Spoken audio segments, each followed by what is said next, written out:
നമ്മളൊരു കോട്ടൂർക്കോണം മാവിനെ മേടിച്ചായിരുന്നു. അപ്പം നല്ല മാങ്ങയാണെന്ന് പറഞ്ഞാണ് മേടിച്ചത്. അപ്പോൾ കോട്ടൂർക്കോണത്തിനെ 2 വർഷം മുമ്പ് നട്ടു. അത് കഴിഞ്ഞിട്ട് അത് കഴിഞ്ഞ കൊല്ലം കായ്ച്ചു. ഇക്കൊല്ലം കായ്ച്ചിട്ടില്ല. പക്ഷേ അതിൻ്റെ ചുവട്ടിലൊരു പയർ നട്ടിരുന്നു. അപ്പം ആ പയർ നന്നായിട്ട് വളർന്ന് ആ മാവിൻ്റെ മേലെല്ലാം കയറി ഇപ്പം 2 പയറൊക്കെ കായ്ച്ചിട്ടുണ്ട്.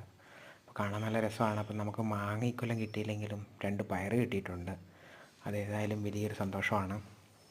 അപ്പം മാവിന് എന്താ പറ്റിയെന്ന് വെച്ച് കഴിഞ്ഞാൽ അതിൻ്റെ ചോടിന് ഈ ബക്കറ്റിൽ നട്ട് കഴിഞ്ഞപ്പം കുറച്ച് വേസ്റ്റ് എല്ലാം കൂടെ കരിയിലെല്ലാം കൂടി ഇതിൻ്റെ ചോടിനോട് ചേർന്ന് കിടന്നു. അപ്പോൾ അത് തണ്ടിൻ്റെ അവിടം കൊണ്ട് അപ്പോൾ അത് കാരണം അതിനൊരു ക്ഷീണമായിരുന്നു.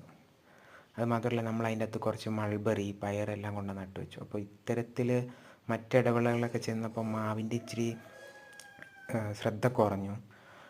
അപ്പോൾ അതുകൊണ്ട് മാവിനൊരു ക്ഷീണമാണ്. പക്ഷേ എന്നാലും നമുക്ക് പയറൊക്കെ കിട്ടിയിട്ടുണ്ട്. 2 പയർ കണ്ട. അപ്പോൾ ഇത്തരത്തിൽ നമുക്ക് ബക്കറ്റിൽ പയർ കൃഷി ചെയ്യാമെന്ന് ഏതൊക്കെയാലും മനസ്സിലായി. മാവിൻ്റെ ഒപ്പം തന്നെ പയറും ഉണ്ടാകുന്നുണ്ട്. അത് വളരെ നല്ലതാണ്.